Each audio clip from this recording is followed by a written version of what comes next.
আজকে করেছিলাম ইলিশ ভাপে, অনেকেরই খুব পছন্দ এবং আমারও খুবই ফেভারিট। তো এখনও বর্ষা অ্যাভেলেবেল হয়নি, মানে বর্ষা এখনও পড়েনি কিন্তু ইলিশ অ্যাভেলেবেল হয়ে গেছে। তো যাই হোক, প্রথমে মিক্সিতে দিয়ে দিয়েছিলাম সাদা সর্ষে, কালো সর্ষে, একটু বাদাম দিয়ে দিয়েছিলাম। অনেকে কাজু বাদামও দিয়ে দিতে পারো, তো আমি এমনি বাদাম দিয়েছিলাম হাতের সামনে যেটা ছিল, এবং নুন দিয়েছিলাম, হলুদ দিয়েছিলাম। এবার এটাকে মিক্সিতে গ্রাইন্ড করে নিয়েছিলাম, পেস্ট করে নিয়েছিলাম। আর এখানে একটু দুধ অ্যাড করে দিয়েছিলাম।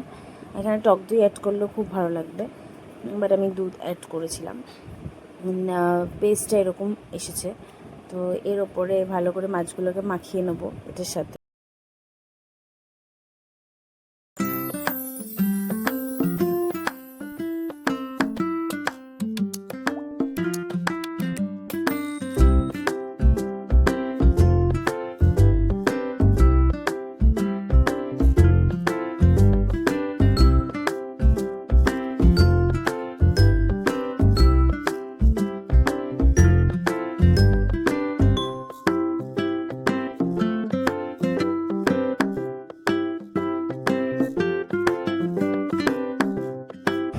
এবার একটু সর্ষের তেল অ্যাড করে নেব, সর্ষের তেল দিয়ে নেব, যেটা ছাড়া ভাপা অসম্ভব। তো তার উপরে একটু কাঁচা লঙ্কা দিয়ে দিলাম।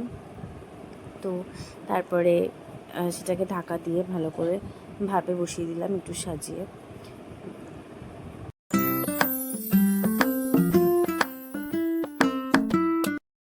সেম প্রসেসে আর একটা বাটিও বসিয়ে নিয়েছিলাম, আর একটা বাটিতে মশলাপাতি মিশিয়ে, কারণ আরও মাছ ছিল, একটা বাটিতে ধরেনি, তো সেজন্য আরেকটা বাটিতে সেম ওয়েতে মশলাপাতি মিশিয়ে বসিয়ে দিয়েছিলাম।